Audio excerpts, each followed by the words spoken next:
Hello and welcome to the Goal Difference podcast, where we welcome our listeners along for another episode of Liverpool Twin Rage Baits Arsenal Twin. Of course, we're joking. And it's important to emphasise that even when we disagree respectfully. Right, Scarlett? Right. Okay, on with the show. And today we're going to digest another dramatic week of Premier League football. Well, it was for Liverpool, a bit boring for Arsenal. But that's just every week, isn't it? We'll talk Arsenal versus Forest and Burnley versus Liverpool with a bit of Twintuition thrown in for good measure. How does that sound, Scarlett? Absolutely fantastic, Lola. Right, but before we get started, we want to say a big thank you to all of our new listeners, particularly those of you who've joined us on YouTube in the past week. We're genuinely so proud of our growing community and really, really grateful for all of you guys. And as always, I just want to say that if you haven't already, we ask that you please like, follow, subscribe, review, all the things that you do. If you like what we're doing, please help us grow. And please do reach out to us with questions, with family feuds, with your hot takes. We genuinely want to hear them, don't we, Scarlett? We do. You can message us at goaldifferencecommunity@gmail.com. That's goaldifferencecommunity@gmail.com, or just DM us on socials. We're everywhere. We've loved reading your comments, even the ones that have been quite critical of me, but nonetheless, very grateful to have you all here. There have been some very kind comments on YouTube. We really appreciate it. So thank you very much. And on with the show. Okay. So we're going to start as we always do, and that is with some Twintuition. So Scarlett, I can see that your scanner is twitching in your pocket ready for action. Oh God, it's going to jump out at me. Okay, Scarlett, fire away. Okay, Lola. So if I'm to apply... So I'm going to apply my scanner here, Lola. Just a few minutes while it kicks into gear. Where is it? What, you said it was twitching in my pocket? Well, get out then. Okay, I think it's seen enough. You sure? Okay, I think it's seen enough. You're flying.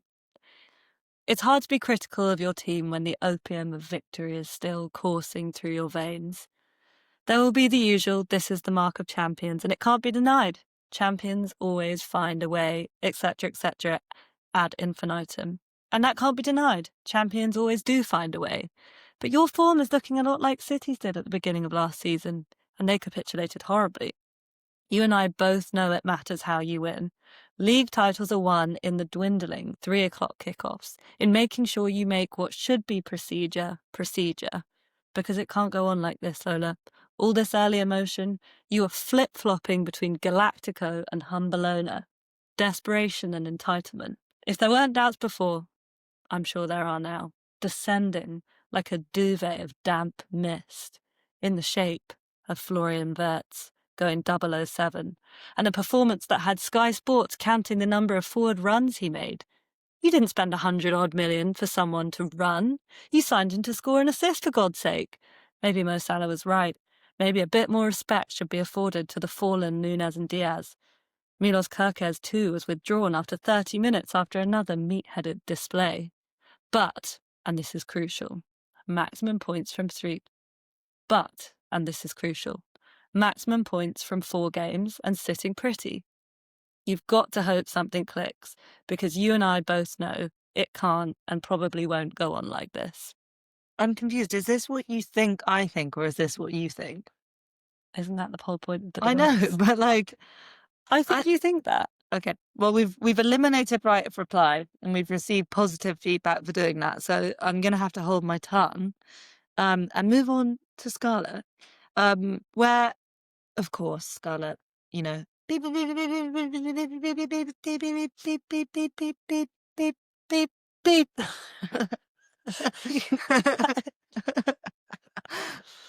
Look, I've said it once on this podcast, and I'll say it again. Everything is rosy in your garden right now. And, you know, that is true. You've had, now make it 2 very routine victories. I think, you know, it would be impossible not to be positive where you sit right now. But I think the problem is, even in these routine victories, you haven't addressed a concern of yours, which is that I know that you will want Arsenal to break open the game with a piece of open play magic. And there's a hell of a lot of set piece magic happening. And you'll come at me and the rest of the show about how, it doesn't really matter. You just find a way to break open the game. And of course, your set pieces have proved very effective. But I know you, and I know that you wish that it was a flowing move from back to front, or even just something off someone's bum that wasn't from a set piece that resulted in the first goal. The other thing I think you're worried about, aside from the general positivity, is Odegaard. I think you are worried about him. I think his performance at Anfield was one of a guy who genuinely looked a little bit out of sync with the rest of his teammates. And I think, like I said about Saka and Odegaard previously, I think you're worried that the team's going to evolve beyond them. And that seems like Saka and that seems like an Odegaard. insane thing to say because they are the two probably well, I don't know if I can say it's about it anymore, but Saka is undoubtedly the most talented player in Arsenal's team. We're evolving beyond Saka. I think it's possible. It's possible that the injuries have just, we've seen the Owen and Rooney debate of the last week. And I saw something, and I can't remember where I saw it, but actually it was on TikTok. And it was about peaks in footballers and where they peak and when they peak. And it was about the early career peak versus the mid to late career peak. And I just, I'm just throwing it out there that I think those doubts are in your mind when it comes to Odegaard because it's an untimely injury, and Eze looked really good. The combination of Eze and Waneri was very effective in his absence. So I wonder if you're worried about I think you're worried about his future in the team. I think you're concerned because you care for him, and you're just, slightly pained about the possibility of moving on without him. But to be honest with you, the real thing that you're consumed by is thoughts of the champions. I think they're keeping you awake at night. In fact, I know you're sleeping very badly. I do. And, I don't want to be mean, but there are rings around your eyes. I know that you've been waking up at 6 o'clock in the morning, as Bruce Springsteen would say, with a freight train running through the middle of your head. And I think it's because of the champions. I think they ruined your Sunday dinner. Did your roast dinner taste nice on Sunday? I didn't have a roast dinner. Exactly, because the champions ruined it.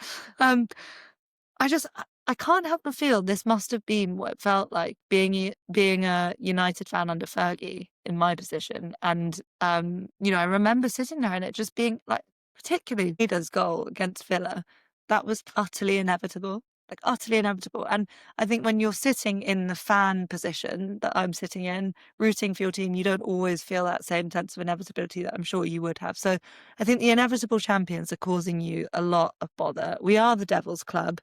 I think even though the eye test is great and we've yet to really get going, you're concerned precisely for that reason. Because at some point we're going to get going. We had a £125 million man who didn't even make the squad because he wasn't fit enough. You're probably hoping our luck will run out. But what if I told you, Scarlett? It ain't luck. Forget Fergie time. You might as well rename it Slottage time. Is that supposed to be a kind of laugh at the end of that? Well, I didn't think A it would be meaningful that. and menacing That's laugh literally keeping you awake at from the night. depths of hell. Okay, so we're going to talk about new signings in the round. But I think we both did instant match reactions for the first time. Apologies for any issues on the sound on Scarlett's one, although I gather she was making very good points. I just couldn't hear them.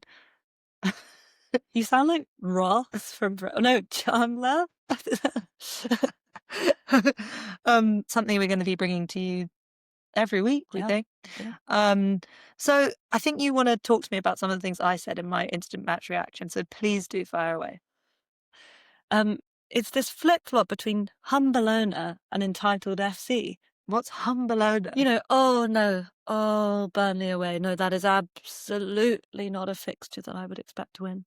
And I absolutely didn't expect Mo Salah, Ballon d'Or candidate, one of the best players on the planet, to stick away a last-minute penalty. Because Lola, who are you if you can't show up to Turf Moor and think you can win? I'm enjoying the light-hearted nature of our discussion. I am. And, I know we resolved to do this nicely, but I actually think, in a strange way, Sunday was a reminder to me about how difficult individually some of the Liverpool players are finding the beginning to this season. I think naively, I thought that getting back to playing football and that first home game would be like a plaster being ripped off and that they would be back in the business of playing football and that they would therefore be okay, which was naive and wrong because Mo Salah looked close to tears again after the final whistle. Andy Robertson was gesturing at the sky. I think so much of this, so much of what's going on at Liverpool is about churn and about new faces and new players and trying to gel and make new relationships. But a hell of a lot of unknown that we're dealing with, a hell of a lot of unknown that we're dealing with is like, how are these guys coping? And I would go as far as to say that I don't think Mo Salah is coping very well. So that is the weird tightrope on which we're balancing at the moment, which is that they have muscle memory of winning football matches, and there is this steely determination about them that is why they're getting late chances to win games. Like, I don't think it is luck. Like, particularly that Newcastle goal, everyone had a touch of the ball. That was about cool heads and belief and people doing the things that they were supposed to do. But I think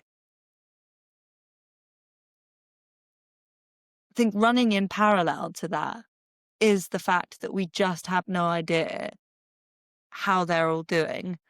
And, that is the great unknown about this. Okay. I totally take that on board, but I think for the purposes of this analysis, we have to put the kind of intangible emotional context to one side and talk about the football. I mean, it's an arbitrary separation in this moment, but I think that's so let's just cast that to one side. But I just think there's so much talk about signings and change and money spent. Sure, but isn't that the point? These signings should not have this emotional baggage related to Jota. No, but They didn't know you do. But I think you do, because they've joined a squad of people, of individuals, of human beings, and this tragic event has happened, and it will be But sure, but I'm not here to cast aspersions about whether or not people are grieving and that's affecting their football performance. I don't know. What I do know is you haven't scored an open play goal in 2 games.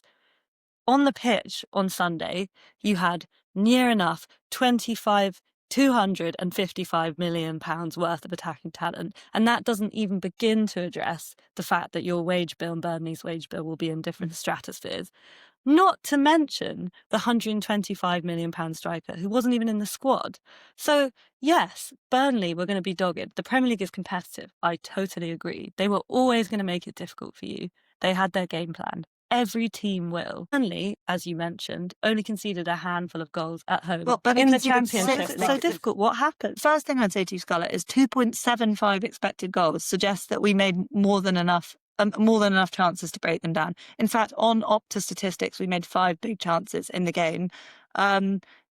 If Canate scores the header from the corner, which was just under the crossbar within 20 minutes, then they're having a very different conversation. Set piece goal breaking open. But there's also plenty of open play stuff too. Like this, the guy that you seem to have a very big problem with, actually, I think in the second half in particular, had more than one of his better displays in a Liverpool shirt, and constantly looked like the guy that was going to be able to pick the lock. But the fact is, Salt's right. It is hard. It is hard to break down 2 banks of 4. And the interesting thing about Burnley as a team is the way that, Scott Parker made some quite interesting comments after the match about, he kept using the phrase tap out.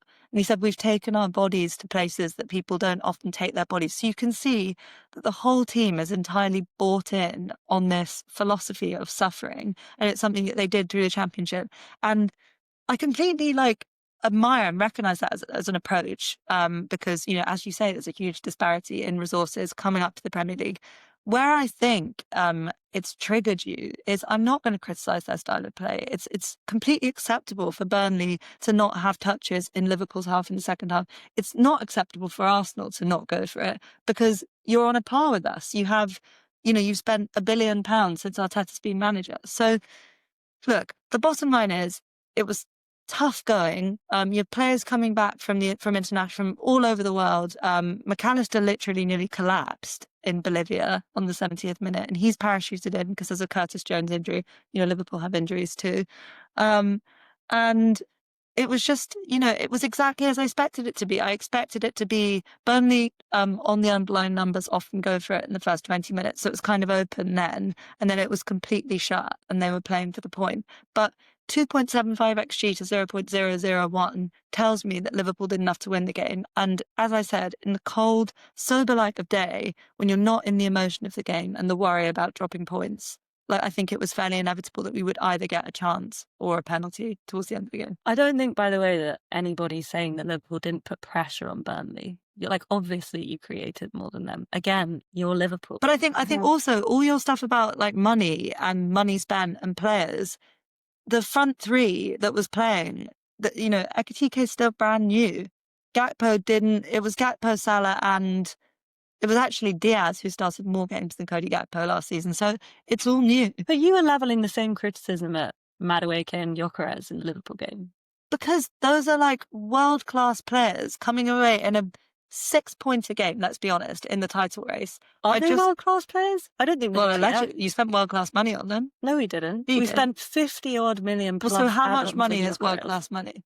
I think it's getting towards 80, 90. I mean, like, how much did Anthony Elanga go for this summer? 55. Yeah, that is literally the same fee as we spent on. Okay, but I mean, look, whether you think they're world-class or not, Arsenal have far greater resources than Burnley do. I'm simply making the point that I think they could have gone for it more with the players But they have. this isn't actually about Arsenal.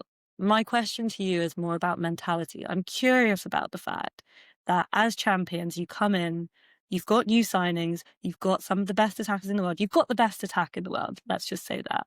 But you don't, I don't get it. I find your lack of confidence and the credit you're giving to Burnley, who are the best defence in the championship. Because Scarlett, it's every part of being a fan is about learned memory through experience. And Liverpool have not beaten Burnley by more than a 1-goal margin since I've been a fan. So I will never, apart from actually in September 2009, when we'd signed Alberto Aquilani, who had one of his rare good days in the Liverpool shirt, and I think had one of his only assists that day, and we won 3-0. But every other trip to Turf Moor, in my memory, has been incredibly tough. In fact, we lost there under Klopp 2-0 after beating you at the Emirates. So there's never any part of me that goes there and thinks, we're going to walk it.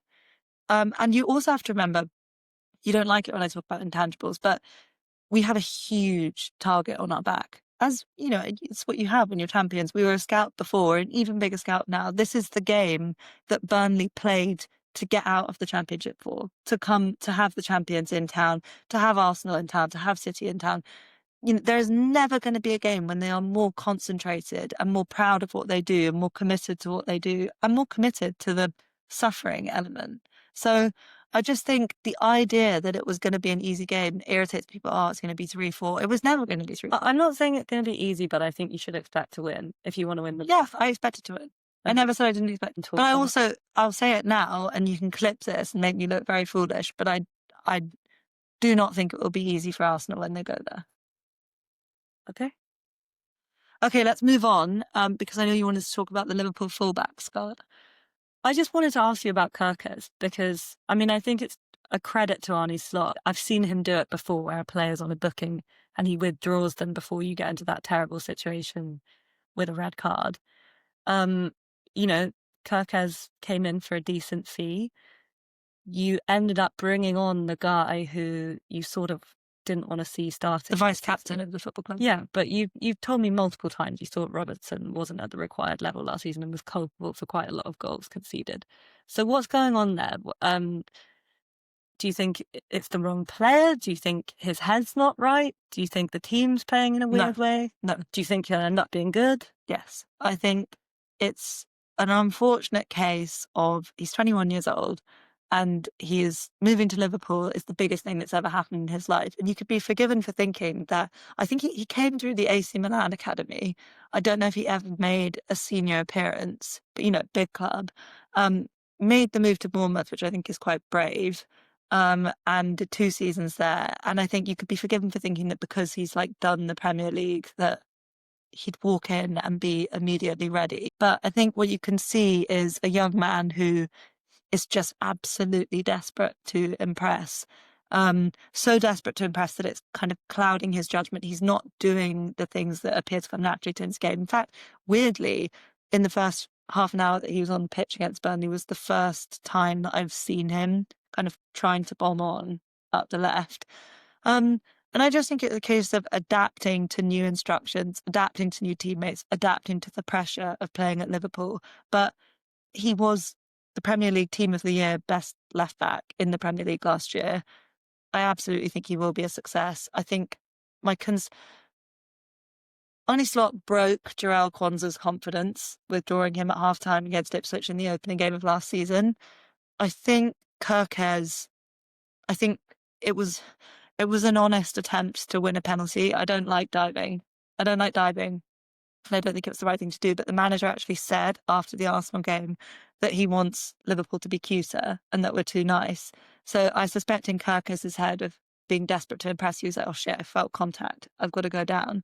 So I think him and the manager will work it out. I'm very curious to see who starts against Atletico and Everton, because to be honest with you, in the Merseyside derby, irrespective of how Kirkes was doing, unless he was performing to an outstanding level, I would have been bringing Robertson in for that game. So I wonder if naturally now Kirkes can play against Atletico and then you bring Robertson in for 90 against Everton.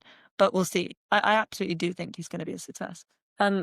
I do just want to mention that Christian Mosquera is 21 as well and has never played in this league before this season and has looked thus far, touch wood, absolutely unflustered.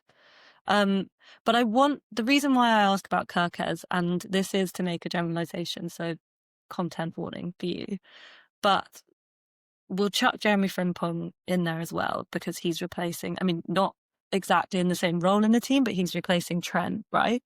Kirkes is replacing Robbo. This is arguably the best fullback pairing in Europe for the last, probably not last year, but the 5 years before that, right? It's big shoes to fill. Verts, he's on his own journey. I know you think he's doing well, but the fact is you're going to have, as you say, a target on your back with a fee that big. So I want to turn it around and sort of observe that where your new boys aren't doing it for you, I think what the Forest game was all about was our new boys. And I know that you pointed out in your Twintuition that the goal came from a set piece. Kind of, but it was actually a worldie. And I would like to put that goal to one side. Well, actually, I think spiritually that was an own goal because the deflection was the reason why it went in. Ball... But sorry, I just need to go back to one thing that you said.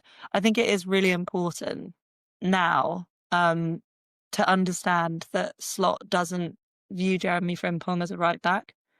He will play right back for Liverpool at times, but he is a right-sided utility player. And I think that was really evident in the selection at Burnley. I think that was probably the only thing the manager got wrong, aside from maybe McAllister. I think if Jones had been fit, McAllister would have come off the bench, but that's not. So you wouldn't have put Szoboszlai in midfield and played Frimpong at right back? I would have started Conor Bradley. And he was fit? He was, yeah. Oh. He came on at half-time. But I think the thing about Frimpong is that Trent was super unorthodox, but Frimpong isn't just unorthodox. He's like, maybe a right wing back come right midfielder.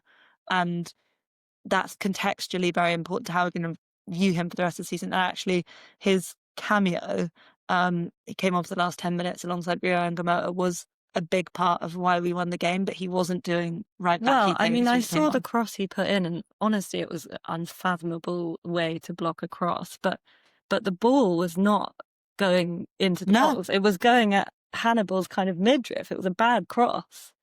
I mean, I don't actually think it was like a bad cross and that it wasn't going into the box. It's just there wasn't anyone in there to attack it. I can tell you this, I think, for free. That would not have happened if Trent was crossing the ball. I don't think that's true. Trent was very capable of putting in bad balls, but I think actually what was hold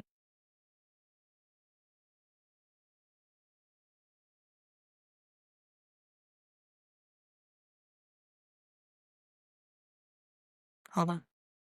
When you find a fair thought afterwards, we need to move on to no matter because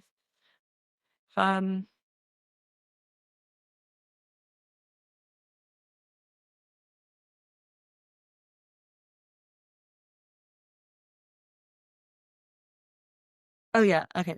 But I think what's really interesting about that Frimpong moment is you can look at that cross and the block from Hannibal, and it's ironic, of course, that it's Hannibal because he infamously came on in 21-22 when we just absolutely bossed it. It was the Thiago game at Anfield. I think it was 4-0. He came on and just started kicking people. So he's obviously got, that he feels that Liverpool rivalry quite acutely. Um, but what I think about the way Burnley played is whilst they did, make the game incredibly difficult, slow it down, frustrate us, all of those things, when you sit that deep, you it only takes one thing for it all to crumble. So it's one mistimed tackle in the box is a penalty, one block that you get wrong is a penalty, one deflection in the box drops to like it's a little bit like it actually weirdly reminded me, and this isn't meant to bait you, although I'm sure it will. When Arsenal were defending with 10 men at the Etihad last season, when it was like they were so close to getting the result that they wanted, but ultimately didn't because it is my belief that defending like that is fundamentally unsustainable. So whether it was a good cross or not almost doesn't matter. It was the very fact that he was in a wide position attempting to take the cross and make a meaningful attacking impact. Sure, I think I'm just highlighting the fact that it wasn't like a good bit of play. Yeah, but I think that's the point about the Burnley approach is that when you defend like that, it's either going to be a moment of brilliance, which Wits very nearly had. And this is another thing on Wits, is he was like a toenail in two instances away of doing things that people would have been talking about for weeks. So there was a ball across to Ekitike, which Ekitike didn't quite gamble on at the back post. And then he pirouettes through like 3 tackles and then curls a shot wide. But either of those things could have dropped differently on another day. But okay, you want to move on to talk about your new signings, and with good reason. I actually was walking the dog during the second half, and I could hear chants, and I didn't recognise the chant, so I thought maybe Forest had scored, but actually it was for Noni Madueke. Yep, and you'll be pleased to hear it was a distinctively uncreative chant for Madueke. And Noni Madueke, of course, making a lot of people eat their words. You making Well, your word? I actually want to be really clear. I wasn't against the Noni Madueke signing per se. I think it was the positioning that was upsetting people because it came before Eze and Gyökeres. So I think people were like, is this the only thing we're going to do? This doesn't make sense. We've got Saka.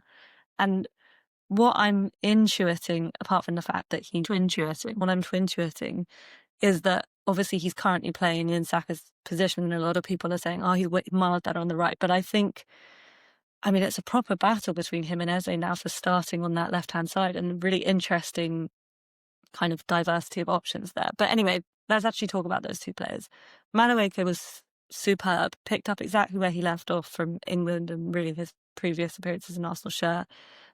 He was strong. pocketed by Kirkez at Anfield. I found it quite really amusing don't that think Arsenal put out a Madueke comp after that game, and it was like in the end of all of the actions was just Kirkez tackling him. He wasn't pocketed. I've heard so many people say that Kirkez was struggling. But I haven't heard that. Okay, I think he stuck to his tongue. You haven't He heard wasn't that beaten. He wasn't beaten. He wasn't beaten. He was beaten No, several times, but he recovered. But he was recovering. Can I talk about the Nottingham Forest game? What would you like to say about that? I think Madueke was brilliant. And what I observed, which I kind of knew but didn't know if I watched a lot of him, is that he's really quite different to Saka. He's not just a kind of, oh, it's okay that Saka's gone, we've got Noni, which has been kind of rationale bumping around Arsenal fans. He's so direct, which is obviously weird to say because Saka's really direct, but he always goes for the take on. He's, I think, 23 now. And I think it's interesting. Is he older than Saka? No, same age. Or Saka's maybe just turned 24. But people talk about Noni a lot more as if he's a young player. I think people talk about his rawness and his attitude a bit more. And actually, Martin Keown said to him after the game, I thought you were a bit selfish at Chelsea, which was a bit easy, Martin. But he took risks with the ball all game long, and the makeshift left back Morata was just absolutely beaten all ends up. Constantly got to the byline, constantly creating danger. And it just it was so refreshing to see an Arsenal player take risks with the ball. And I think this can extend to Eze as well. Both of them have so much cuteness, not just the determination to say, I'm going to risk losing it to get past you, but the skill to pull off whatever pirouette they're attempting. Can I ask you a question?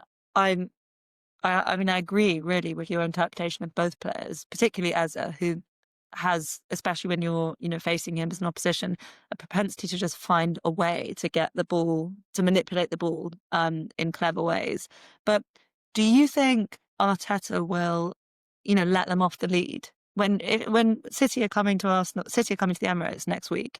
Are they going to be let off the lead to do the damage that we know they can do? Well, I think the reason why they're there is because they're off-lead players, right? I mean, Madueke's like primary traits are volume of take-ons completed and volume of shots taken. I think Arteta absolutely recognises and has recognised that there is a kind of lack of X factor in our attack at times, and that things can get too predictable, particularly when you have Martinelli starting on the left and everyone goes towards the right to mark Saka.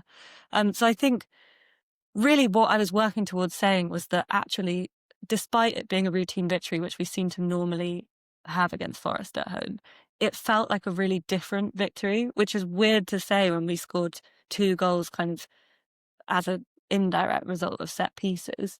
So that was really familiar, right? That's Arsenal all over. I mean, we absolutely forced them back in the first half, had corner after corner, and we looked very dangerous initially. Our best chance came from it bouncing through to Marino. Great point blank save from Sells. And then I was like worried. I was watching it thinking, here we go again. Low block, Can I just make determined. a point that that feeling that you had, like, that is the dichotomy between. So I was sitting watching, going, I know Arsenal are going to score because I'm not in it. I'm not in the emotion of the game. I'm not sitting there worrying about whether my team will score. So in the same way that during the Burnley game, I'm sat there going, oh God, I don't know if it's coming. But then you look at the numbers and the XG suggested that Liverpool was going to score. So I think it's interesting that in context is that, I wouldn't have thought you'd be feeling worried. Sure, but I think Arsenal have form for struggling to make the breakthrough in games like these. Like, You didn't have many nil-nils though last season. I mean, we had a seriously bad 0-0 against Everton, which was like particularly painful. Everyone has a And I painful think nil-nil. what often happened last season was not necessarily 0-0, but was scoring the first goal and getting pegged back and not having the impetus to go and make that decisive contribution to take the game away from the opposition when you're on top, which is what brings me to my point. I think the second goal was, I mean, you just don't see Arsenal score that last season. It goes very direct over the top from Calafiori. The defender got in a bit of a mess, but then Eze just takes one touch to sweep it across to Gyökeres, who, let's face it, like, he's a bit of a lump. He's not graceful the way he moves around the pitch. And in many ways, he reminds me of watching Haaland and just thinking, you're rubbish, but he always scores. But then the thing about Gyökeres, I would say, and Haaland's performance on the weekend, we possibly now have to accept that he can do things outside the penalty area. Well, like in the other penalty area defend. Well, yeah, and also setting people up. But with Gyökeres, it's strange because he did look really uncomfortable before the goal. He looked kind of like he had at Anfield, which is plenty of endeavour, attempts to run the channels, but not a lot of success. I actually disagree with that. I think he had a good first half. He had one really good first touch layoff into Eze that set us away. I think his distribution was neat and tidy. He didn't lose the ball. And then you get, but he's not a high intervention striker. He's, as we know, a low touch striker. He's waiting in the box and he will finish the chances. And the timing of the goal and the nature of the goal was just so different to last season because it was so easy. And that was that. You go 2-0 up at home, it changes the game, changes the feeling for the opposition. And let me tell you, as much as I love Gabriel Martinelli, maybe on a more confident day, he will slide that across without taking a touch.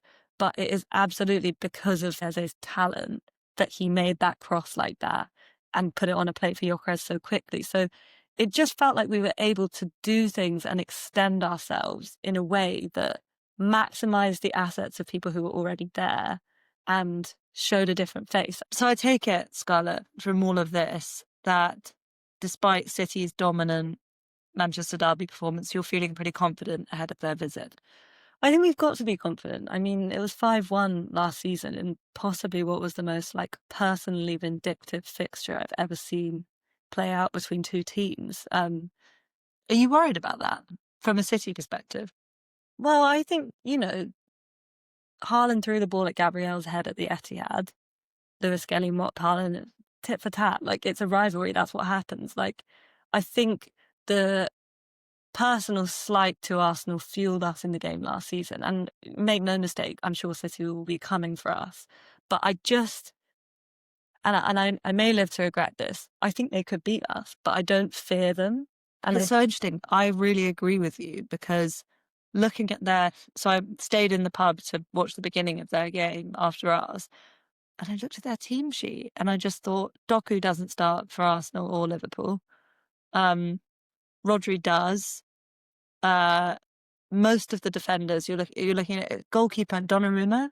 No, well, not Donnarumma, I mean, he was our tormentor in the semi-final. I know, and Liverpool too. That is actually the thing that makes me most nervous. But okay, so let's go through Donnarumma. I don't think he starts ahead of Alisson or Raya. I think Donnarumma is just the best shot stopper in the world. He's so big. Okay, so are you starting him ahead of Raya? Well, because no, I would. No, but I think we can both acknowledge why Donnarumma is a brilliant But then, keeper. it's a bit random. It's a massive... For me, the Donnarumma signing was a real indication of like wrongness at City because Pep did the whole, forcing Joe Hart out for Claudio Bravo because Joe Hart couldn't play. And then bringing in Edison and and then bringing in James Trafford, who's another goalkeeper who I think, he's the City way. They think he can play. So, okay, Donnarumma doesn't start for me. So you go through to right back and it's Kusanov starting at right back. He's not starting for either Arsenal or Liverpool, even with Liverpool's, inconsistencies at right back. I prefer our options. Ruben Diaz, yeah. I don't think he gets in Arsenal. Maybe he gets in ahead of Canate, certainly not ahead of Van Dijk. So then you go to Guardiola, really like Guardiola, but he's not getting in ahead of Van Dijk, is he? No, I don't think he's... And actually, his best performances for City have come at left back. Then you go to O'Reilly. Not a chance for me. We don't, nobody owns Rodri. Yes, he's going to start for any team in the world. Bernardo Silva now, I don't think he starts for Liverpool now. No. And then Reinders, good, looked majestic against Wolves, but untested. Foden, prior to Sunday, was really out of form. Again, don't think he starts for Arsenal. Doku definitely doesn't start. So then you're left with the only guaranteed starters are Haaland and Rodri. And for me, that is just a tremendous drop-off from where they were. Yeah. So when you talk about the loss of the fear factor, I think that's really pertinent because it is gone. I look at that lineup and I'm like, yeah, they're going to cause you problems. Haaland's ridiculous, but I'm not scared. I think a lot depends on Rodri. Like, they were Rodri-less when they played us for the second time last season. He obviously did his ACL downcast later in the game at the Etihad. And having him back certainly changes the chemistry of that team because it means that those little talented attackers, and they can go and do their thing and feed Haaland like crazy. Obviously, they do have options off the bench, and I think probably Marmoush would be starting if he wasn't injured, and then you've got Shirky as well. What I can say about that game is I am sure there'll be moments where Arsenal are in danger, but what I can say with more confidence than ever before in the last few years is that if something goes wrong or if we don't get what we want out of the first bit of the game, we can change it. And for example, Martinelli didn't really prove this when he came on in the last game. He came on at the end of the Forest game and had a lot of space to play with. I think he was released once, but having Martinelli running loose at a defensive space and it suddenly maximises his game again. Having Trossard not as the only option playing at number 9 sometimes suddenly repositions him as a really cute and talented substitute. And I just think the biggest difference about Arsenal now is firepower, isn't it? Arsenal have signed. It's a really interesting kind of experiment in that Arsenal have signed a glut of players who are incredibly consistent and who are guaranteed minimum 7 out of 10 in the Premier League. And Liverpool have gone and signed a few players who are 9 out of 10s. And that's the big question is, can you win the league with 11 7 out of 10s and 1 9 out of 10 in Saka and your centre-backs?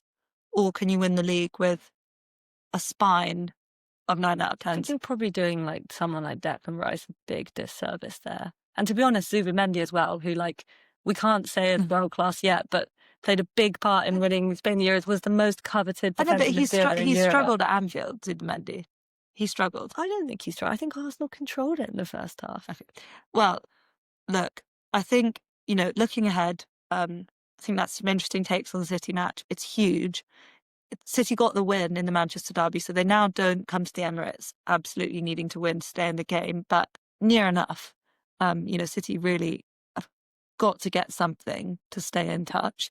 Liverpool have got Everton in the early kickoff, Merseyside derby. I mean, never easy. The only thing I will say is that I think a strong Everton is good for Liverpool, because the stronger they are, the more they will come at us, and therefore the better game it will be, which suits us. Got the Champions League tests. I'm very much looking forward to it. Although I do think the run of Arsenal with all the Arteta shithousery, Burnley at Turf Moor with 10 men behind the ball, Simeone, and then David Moyes Everton. That is a tough old run of Just teams so you that know, are, we've got City and then you no, but it's a tough old run of teams that are anti-football fundamentally. would disagree with you there, But we are, according to Slot, likely to get a glimpse of Isak on Wednesday night, so I'm looking forward to that. Scarlett, in a word, what are you looking forward to in the Champions League? I can't say it in a word, but sorry, I'll say it in a sentence.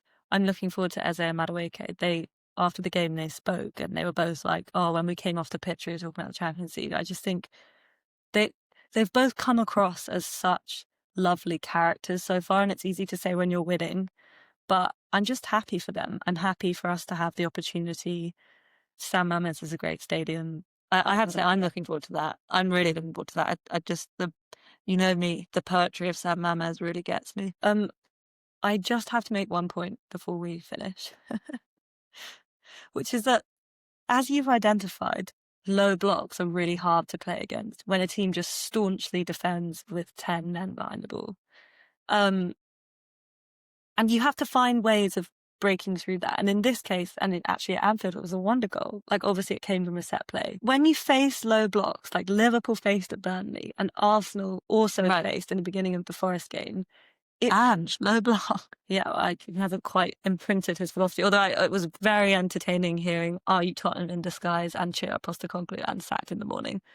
Very much enjoyed those. Anyway, I just want to make the point that, like, people harp on all they like about Arsenal's set plays and reliance on them, but if it's the key that picks the lock, and Arsenal have a lot of keys now that are there for the very purpose of lock picking, I don't mind. I mean, Arne Slot literally said in his post-match, if you don't score from a set play, then it has to be from open play. So, like, yes, I just want to come back on the fact that it is probably a concern that we are over-reliant on set pieces, but I think you get those set pieces from forcing teams in a position where they have to give you something that they really don't want to against us. I think the problem for me is that, and it's the same with, even though I admired Burnley's approach to the game because they were very close to getting something out of it, I think there is a danger of becoming too dogmatic. And I think with the Arsenal set pieces, I've watched at Anfield, when an attacker was in a slightly difficult situation, the instinct was not to play the ball back and recycle, but to go for a corner. And I think that it's a little bit like, in a weird way, when you play FIFA and you have a career mode with a single player and your entire focus is to get the ball to that player so that you can score or assist. When you become so singularly focused on one element of attacking or defensive play, I think it can stymie you. So that's I agree, but I think that's the point. I think we aren't. Like, I think that, we got our set piece goal, but we also got our direct moment of combination between the new signings. Okay. Well, look, it's looking like a brilliant week. There's so much to get into. I'm delighted that Champions League football's back. So we're going to round up with Listener's Corner. So, Scarlett, something else happened over the weekend that you might not have been aware of. You might have picked it up on the fringes of football TikTok, but there's this crazy Legends match in Korea which had like no PR, which is really weird. But it had literally every all-time that you can imagine, like from Ronaldinho to Stevie Gerrard to Henri. They were all there. And somehow John Arnorisa too. Who knows how much they were paid to do that. But listeners, we want to challenge you. We know that you're a hybrid community of Arsenal and Liverpool fans, and we want to ask you who makes your all-time Arsenal and Liverpool Premier League 11. Please do send in your submissions to goaldifferencecommunity@gmail.com, and we will reveal the results next week. Anything to add, Scarlett? No. tell you something for free. Henri's going up front in mine. Okay, that has been the Goal Difference podcast. I've been your host, Lola Katz-Roberts, and thank you to my polite, respectful, and sleepless panelist, Scarlett Katz-Roberts. We will be back next week with more Premier League and Champions League reaction, and we will see you on the socials in the meantime. Bye-bye.